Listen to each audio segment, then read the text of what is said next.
રાજકોટમાં કારે અડફેટે લેતા એક વૃદ્ધનું મોત થયું છે. ભક્તિનગર પોલીસે કાર ચાલકની ધરપકડ કરી. સની દાયમા નામના કાર ચાલકની ધરપકડ કરાઈ. ત્રિશુલ ચોક પાસે અકસ્માત સર્જ્યો હતો. અકસ્માત સર્જી કાર ચાલક સની ફરાર થઈ ગયો હતો. બેફામ કારની અડફેટે ઈજાગ્રસ્ત વૃદ્ધનું મોત થયું હતું. બે વિદ્યાર્થીનીઓને પણ કાર ચાલકે અડફેટે લીધી હતી.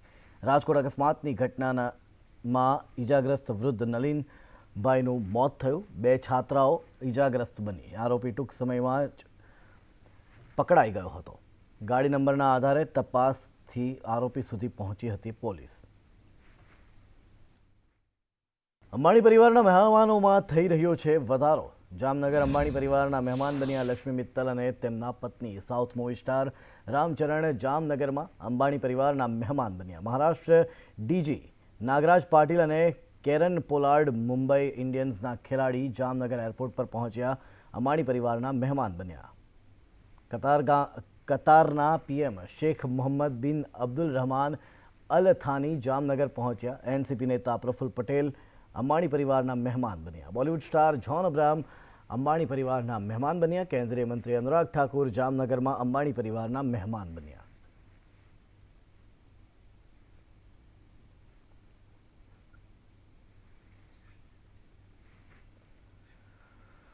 કચ્છવાસીઓની લાંબા સમયની રજૂઆત બાદ આજથી ભુજથી લંડનની કનેક્ટિવિટી ફ્લાઇટ શરૂ કરવામાં આવી છે. આજે ભુજ એરપોર્ટ પર વોટર કેનનથી આ ફ્લાઇટનું સ્વાગત કરવામાં આવ્યું હતું. ભુજથી મુંબઈ શરૂ થયેલી આ એર ઇન્ડિયાની ફ્લાઇટને લંડનની ફ્લાઇટ સાથે કનેક્ટ કરવામાં આવી છે. 120 મુસાફરોની ક્ષમતા ધરાવતું એર ઇન્ડિયાનું પ્લેન દૈનિક વિમાની સેવા પૂરું પાડશે. લંડનની ટિકિટ અને લગેજ ચાર્જની તમામ પ્રોસેસ ભુજના એરપોર્ટથી થઈ શકશે. લંડન જવા ઈચ્છુક મુસાફરોનું ભુજમાં ચેકિંગ થયા બાદ વારંવાર ચેકિંગ નહીં થાય અને તેમનો સામાન સીધો જ લંડન પહોંચી જશે. સવારે 8:05 આ ફ્લાઇટ મુંબઈથી ભુજ આવી પહોંચશે અને 8:55 કલાકે ભુજથી મુંબઈ રવાના થશે. ભુજથી લંડનને જોડતી કનેક્ટિવ ફ્લાઇટ અંગે છેલ્લા કેટલાક સમયથી કચ્છવાસીઓની માંગ હતી, જે આજે લાંબા સમય બાદ પૂર્ણ થઈ. पुरानी डिमांड है जो कनेक्टिंग फ्लाइट उनको एक चाहिए थी लंदन से, तो वो आज से शुरू हो गई है. इसका मुख्य उद्देश्य है कि लंदन से जो फ्लाइट आती है मुंबई, उससे ये कनेक्ट करेगी. 6:30 बजे वहाँ से चलेगी मुंबई से और यहाँ पे 8:05 पे आएगी. यहाँ से जाने के बाद जो 10:30 पहुँचेगी, तो वो जो फ्लाइट है 2:30 बजे वाली लंदन, उससे इनकी सीधी कनेक्टिविटी है.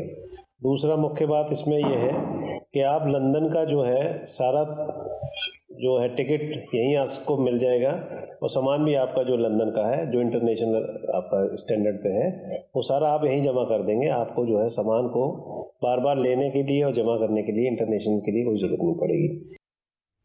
ઔદ્યોગિક નગરી મોરબીમાં સિરામિક ઉદ્યોગ ભારે મુશ્કેલીનો સામનો કરી રહ્યા છે. ગેસના ઊંચા ભાવને લઈને ઉદ્યોગકારોમાં નારાજગી જોવા મળી રહી છે. રશિયા યુક્રેન યુદ્ધને કારણે સિરામિકની એક્સપોર્ટ લગભગ બંધ જ થઈ ગઈ છે, તો ડોમેસ્ટિક માર્કેટમાં પણ મોરબી સિરામિકની માંગ ઘટી રહી છે. ત્યારે ગેસ કંપનીઓ દ્વારા ગેસના ઊંચા ભાવ સિરામિક ઉદ્યોગની કમર તોડી રહ્યા છે.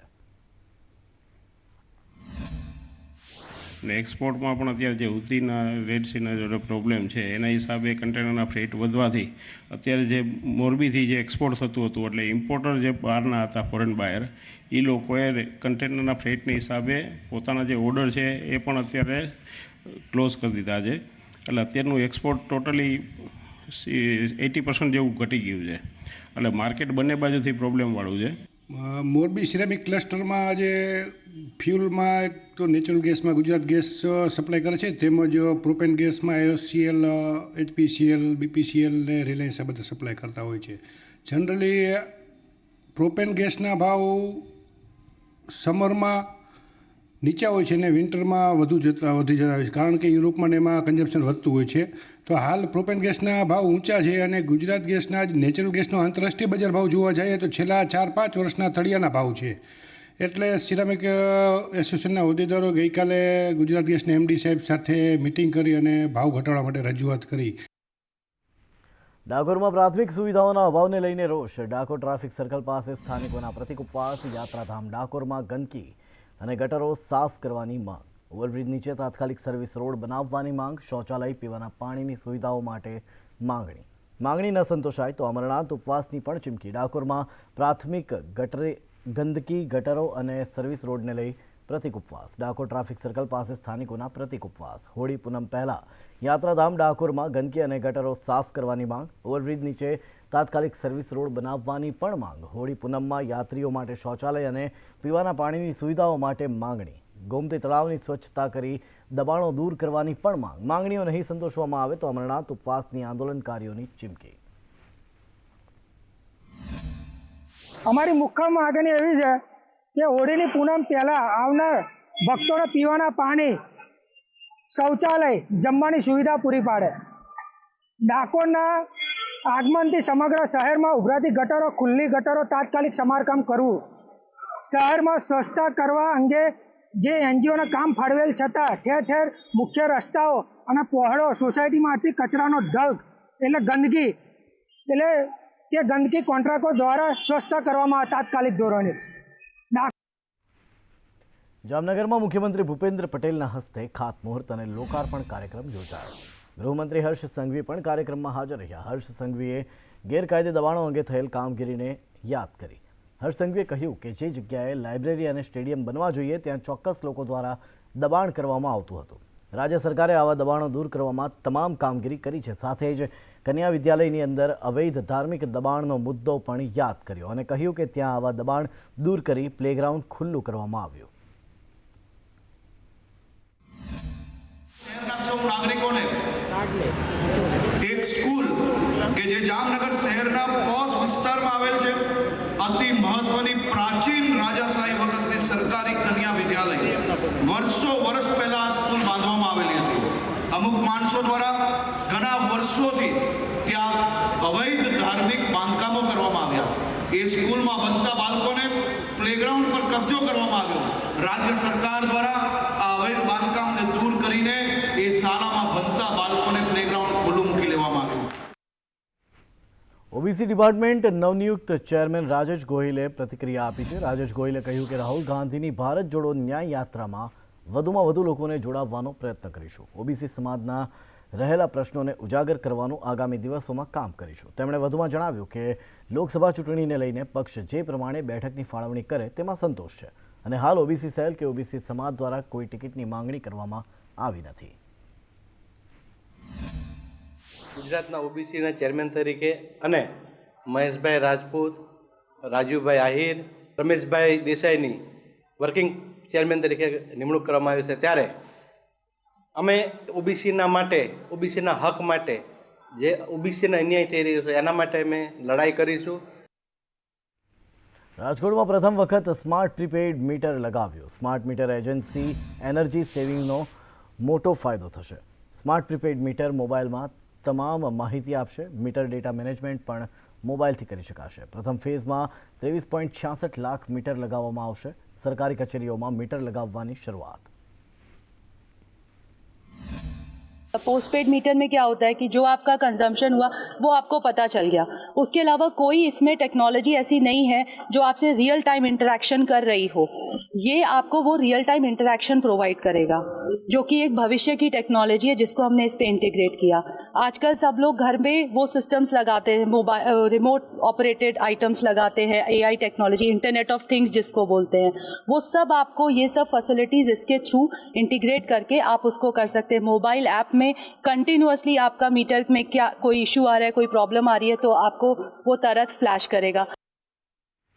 કેનાલોમાંથી સીધું પાણી ખેંચતા ખેડૂતો સામે તંત્ર લાલધૂમ. બનાસકાંઠામાં કેનાલમાંથી ડીઝલ પંપ દૂર કરવાના આદેશ. નર્મદા વિભાગના પંપ દૂર કરવાના પત્રને લઈ ખેડૂતોમાં રોષ. તાત્કાલિક કેનાલમાંથી પંપ અને પાઇપો દૂર કરવાની સૂચના. આ સરકારે આવું લેટર બહાર પાડ્યું કે પાણી ખેડૂતો ના હાલવો. ના હાલવું એટલે શા કારણથી ના હાલવું? ખેડૂતો મરી જાય છે, ખેડૂતોની દશા બગડી ગઈ છે. છેલ્લા 4 વર્ષથી ખેડૂતોને પતઠોજી એક પેલું ચોમાસું રાગે હતું એટલે વાયરસ આવ્યું, વાવાઝોડું આવ્યું, પછી ઢોરોમાં વાયરસ આવ્યું, પછી આ થોડો માથે આયરન બી થાય એમ એટલે એમાં મેલાનું કારણ થઈ ગયું. બધું કોઈ ઉભો ધન જતા રહ્યા એટલે એમાં ખેડૂતોને તો નર્ધન કરી. આપણે આ સાલ થોડી આશી હતી કે હવે સરકાર ઉપર કેનાલ છે એટલે બાજરી પાછળ એમાં કોઈ 25 રૂપિયા મળશે, ખેડૂતોને સહાય મળશે. તો કોઈ સરકારે હાલતી નથી, છતાં પાણી લેવા દેતી નથી. ખેડૂતોને ચો મરવો. એ બહાર પાડ્યું છે લેટર કે પાણી ખેડૂતને ન હાલવાનું, એટલે ન હાલવાનું એવું છે તે કે અમે 3 વર્ષથી કોઈ સિઝન લીધી નથી. પહેલો વાવાઝોડો આવ્યું તદી નિષ્ફળ પાક જો બધોય, પછી માલમાં આવ્યો લંપી, અત્યારે ખરા રોગ આવી ગયો, માલ મનખોકનથી નીકળી ગયો ઘણો સારો, અને અત્યારે હવે સિઝન હતી પણ દીવાત પડ્યો તે બધું ખાઈ ગયો, કોઈ પણ નથી. અમને એમ આશી હતી કે ઉનાળામાં પોણી હાલશે તો કદાચ બાજરી થશે તો અમારો નફમવારો બધી થશે, નકા ખેડૂતની મુશ્કેલીમાં ખેડૂત છે કોઈ બાચી નહીં, એટલો અમારે જીવન શામાં દીપવું. જૂનાગઢમાં શિવરાત્રીના મેળા પહેલા વિવાદ, પ્લાસ્ટિક પર પ્રતિબંધને લઈને વિવાદ વકર્યો. પ્રતિબંધને લઈ વેપારી વહીવટી તંત્ર આમને સામને. વેપારીઓ આજે બંધ પાડીને વિરોધ નોંધાવ્યો. વેપારીઓએ અચોક્કસ મુદત સુધી બંધનું એલાન કર્યું. પીવાના પાણીની કોઈ વ્યવસ્થા ન કરાઈ હોવાનો આક્ષેપ. ગિરનાર ઉતારા મંડળે વેપારીઓને આપ્યું સમર્થન. આજે જે ગવર્મેન્ટે આ જે મનસ્વી જે નિર્ણય કર્યો છે કે ગિરનાર અને સાથે 17 જેટલા વિસ્તારોને ઇકો સેન્સિટિવ ઝોનમાં જે નાખેલું છે એ નિર્ણય છે એ તગલકી નિર્ણય છે અને પ્રેક્ટિકલી આ વસ્તુ પોસિબલ નથી. આપણે જોઈએ છીએ કે ગિરનારની અંદર આખા વર્ષ દરમિયાન અને મેળા પરિક્રમા દરમિયાન લાખો યાત્રિકો અહીંયા જાત્રા કરવા આવે છે, ગિરનારને શીશ નમાવવામાં આવે છે અને આ લોકોને પાણી અને બીજી જે ઇતર જરૂરિયાતો છે તે અત્યારે આપણે જોઈએ છીએ કે આખા વર્લ્ડની અંદર પ્લાસ્ટિકના પેકિંગની અંદર જ ઉપલબ્ધ છે. એટલે અહીં પણ જે વેપારી છે એની પર નભે છે. ફક્ત વેપારી પણ નથી નભતા, પણ એની અંદર નોકરી કરતા લોકો પણ એના પરિવાર એની પર ગુજરાન કરે છે. વિષય ચલાવી રહ્યો છું કે ભાઈ ઇકો સેન્સિટિવ ઝોન દૂર કરો, એટલે ધીમે ધીમે જૂનાગઢને સાવ ખતમ કરી દેવામાં આવશે. ગિરનારની અંદર જે સનાતન ભક્તો આવે છે 1 કરોડની આસપાસ વાર્ષિક, એને પણ આવતા બંધ કરવામાં આવશે. અને પ્લાસ્ટિકનો કોઈ વિકલ્પ નથી. સરકારે કે તંત્ર પાસે પ્લાસ્ટિકનો કોઈ વિકલ્પ હોય તો બરાબર છે. રિલાયન્સ કંપની પોતે જ પ્લાસ્ટિકના દાણા આખા ભારત અને વિશ્વને સપ્લાય કરતું હોય ત્યારે પ્લાસ્ટિકની કોઈ અવેજી ન હોય તમે પ્લાસ્ટિક બંધ કરાવો એ ક્યાંની ન્યાયની વાત છે. બીજી વાત, વર્ષો પહેલાં જ્યારે કાચની બોટલમાં દૂધ મળતું હતું, જ્યારે પ્લાસ્ટિકનું સંશોધન નહોતું થયું, તો દુનિયા હંમેશા સંશોધન અને નવી પ્રકૃતિના માધ્યમથી આગળ જતી હોય. તો આ જે પ્લાસ્ટિક છે એ અનિવાર્ય અંગ છે સમાજનું. પ્લાસ્ટિક વગરની એક પણ વસ્તુ તમે શક્યતા નીકાળી શકતા નથી.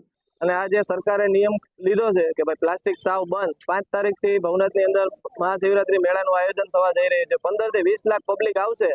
પ્લાસ્ટિક વગર શક્ય જ નથી. નાનામાં નાના માણસને પાણી જોઈએ તો 10 રૂપિયા લઈને વેચાતું લઈને પી શકે. અને સરકાર એમ કહે છે કે આ બધું બંધ કરાવો, તો આ બધી વસ્તુ સ્ટીલની અંદર શક્ય જ નથી. નાનામાં નાની વસ્તુ પ્લાસ્ટિકની અંદર જ આવે છે. બરોબર, સરકાર એમ કહે કે આ બધું બંધ કરાવો તો અમારે ધંધો કેમ કરવાનો? મહાશિવરાત્રીના મેળામાં આવનારા ભક્તો માટે તંત્રએ ખાસ વ્યવસ્થા કરી છે. લાખો શ્રદ્ધાળુઓની સુવિધા માટે પ્રથમવાર ડિજિટલ મેપ તૈયાર કરાયો છે. આ મેપના માધ્યમથી શ્રદ્ધાળુઓને તમામ જરૂરી લોકેશન સરળતાથી મળી રહેશે, જેમાં ઉતારો, ભોજન, અન્ન ક્ષેત્ર, પાર્કિંગ, શૌચાલય, પીવાના પાણી સહિતની વ્યવસ્થાની ડિજિટલ મેપમાં જાણકારી મળશે. જેના માટે યાત્રાળુઓએ માત્ર QR કોડ સ્કેન કરવાનો રહેશે. શહેરના Sardarbaug, bus stand, Gandhi Chowk, railway station, Majevadi gate સહિતના વિવિધ સ્થળે મોટા હોર્ડિંગ્સમાં આ મેપ લગાવવામાં આવ્યો છે, જેનો મહાશિવરાત્રિના મેળામાં આવનાર ભક્તો સહેલાઈથી લાભ લઈ શકશે. જિલ્લા વહીવટીતંત્ર દ્વારા મેળાના સ્થળો ઉપર ભાવિકો સહેલાઈથી પહોંચી શકે તે માટે QR કોડના માધ્યમથી એક મેપ બનાવવામાં આવ્યો છે. જે મેપને લઈને ભાવિકો મેળાના સ્થળે સહેલાઈથી પહોંચી શકે. આ મેપમાં પાર્કિંગ સુવિધા, ટોયલેટ બ્લોક, પાણીની વ્યવસ્થા વગેરે જેવી સુવિધાઓ આપવામાં આવી છે, જેને લઈને કોઈ ભાવિકોને મુશ્કેલી ન પડે તે માટે શહેરમાં વિવિધ જગ્યાએ મોટા હોર્ડિંગ્સમાં મેપ લગાવવામાં આવેલ છે, જેમાં Motibag circle, Sardarbag, bus stand, Gandhi Chowk, railway station અને મજેવડી ગેટે મેપ લગાવવામાં આવેલ છે.